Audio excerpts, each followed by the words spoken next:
మరి ఆ రోజు నువ్వు ఏం చేస్తావు?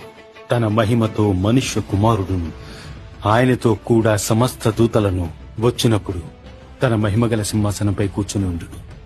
అప్పుడు సమస్త జనులు ఆయన ఎదుట పోగు చేయబడును. గొల్లవాడు మేకలలో నుండి గొర్రెలను వేరుపరుచునట్లు ఆయన వారిని వేరుపరుచును. తన కుడివైపున గొర్రెలను ఎడం వైపున మేకలను పెట్టును. అప్పుడు రాజు తన కుడివైపున ఉన్న వారిని చూసి, నా తండ్రిచే ఆశీర్వదింపబడిన వారలారా రండి, లోకము పుట్టినది మొదలుకొని మీ కొరకు సిద్ధపరచబడిన రాజ్యమును స్వతంత్రించుకొనుడి.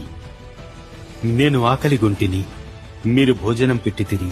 దప్పిగొంటిని, నాకు దాహమిచ్చితిరి.